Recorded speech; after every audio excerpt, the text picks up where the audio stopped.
चाहे या ना चाहे उसे कोई फर्क नहीं पड़ता, क्योंकि उसके लिए सर्वम शिवम। अगर वो तुझे इंतजार करवा रहे हैं तो समझ ले बात मामूली नहीं है। महादेव कभी छोटी योजना के लिए भक्त को रुलाते नहीं। वो तेरी हर आह, हर प्रार्थना सुन रहे हैं। मगर जो आने वाला है वो इतना विराट है कि अभी तेरे हाथों में नहीं सौंप सकते। ये इंतजार तेरी परख है, तेरे धैर्य की अग्नि परीक्षा है। हर रोज तू जितना टूटता है तो उतना ही मजबूत भी बन रहा है। हर अश्रु तेरे लिए भविष्य की शक्ति बनकर संचित हो रहा है। महादेव देर कभी नहीं करते। वो बस समय को इतना परिपक्व कर देते हैं कि जब वरदान मिले तो वो वरदान पूरी सृष्टि को हिला दे। सोच, अगर योजना छोटी होती तो तुझे इतनी कसौटियों से क्यों गुजारा जाता? तो धैर्य रख, क्योंकि अगर महाकाल इंतजार करवा रहे हैं तो योजना इतनी विराट है कि तेरी कल्पना से भी परे है। जब वो क्षण आएगा, तेरी हर अधूरी इच्छा, हर टूटी उम्मीद एक साथ खिल उठेगी और तब लोग कहेंगे ये तो केवल महादेव के भक्त के हिस्से में ही आ सकता है। अगर आज तुझे लग रहा है कि मेहनत दिख नहीं रही, कि दर्द सुना नहीं जा रहा, तो एक बात गांठ बांध ले, तेरा समय आने वाला है। महादेव कभी जल्दी नहीं करते, पर कभी देर भी नहीं करते। वो जिस पल तुझे तैयार पाते हैं उसी पल तेरा भाग्य पलट देते हैं। तू जिन रास्तों पर अकेला चला है वो रास्ते तुझे साधारण नहीं रहने देंगे।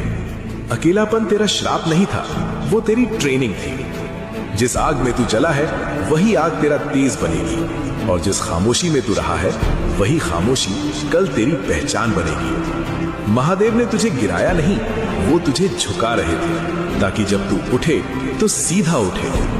अब शक छोड़, अब डर छोड़। जो शिव पर छोड़ दिया जाता है वो अधूरा नहीं रहता। तू बस चलता रहे, तेरी चाल में ही शिव की मर्जी है। तेरा समय आने वाला है, और जब आएगा दुनिया देखेगी कि शिव किसे चुनते हैं। लोग कहते हैं भगवान सबके भीतर है, फिर ये पाप क्यों, फिर ये अधर्म क्यों, फिर इंसान गलत राह पर क्यों चलता है? अगर प्रभु सच में सबके अंदर है, कोई धोखा क्यों देता है? कोई मासूमों को क्यों रुलाता है? क्या भगवान चुप है? क्या भगवान देखते नहीं?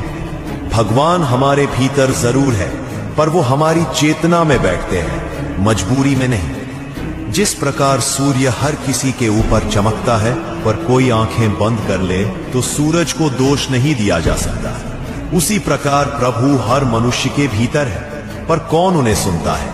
कौन मौन में उतरकर आत्मा की आवाज पहचानता है?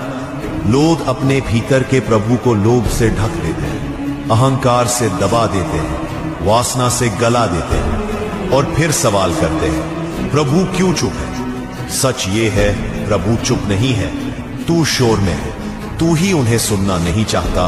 प्रभु दर्शन नहीं, विवेक है जो भीतर हो, और जब तू मौन हो तभी प्रकट होते हैं। इसलिए अगर तू पाप से बचना चाहता है तो बाहर मत भाग, अपने भीतर उतर। भगवान तुझे रोकने नहीं आएंगे, वो तो तुझे समझने का अवसर देंगे। अब ये तुझ पर है, तू भीतर की आवाज सुनेगा या संसार के शोर में खो जाएगा। तू मंदिर इसलिए नहीं जाता कि भगवान तेरी मुश्किलें उठा ले, तू इसलिए जाता है कि तेरी रीढ़ सीधी हो जाए। भक्ति का मतलब आंसू बहाना नहीं, अधिकार जागना है। महादेव की पूजा कमजोरों का सहारा नहीं, निर्भय जीवों की प्रतिज्ञा है। जिस दिन तूने ये मान लिया कि समय मेरे खिलाफ है, तो वहीं हार गया, क्योंकि समय कभी दुश्मन नहीं होता, वो प्रशिक्षक होता है। महादेव तुझे तोहफे नहीं देंगे, वो तुझे अग्नि में खड़ा करेंगे, ताकि तू पत्थर नहीं अस्त्र बन सके।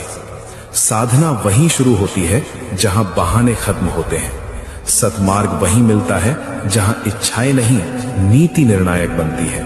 और याद रख, भक्ति मांगती नहीं, बदल देती है। भाग्य झुकाता नहीं, तब उठाता है। अगर सच में महादेव चाहिए तो तू डर की औकात पहचान, अपने साहस का आकार बढ़ा और दुनिया को बता, मैं उस शिव का साधक हूं जो शमशान में नृत्य करता है। मुझे जीवन की छोटी लड़ाइयां नहीं डराती।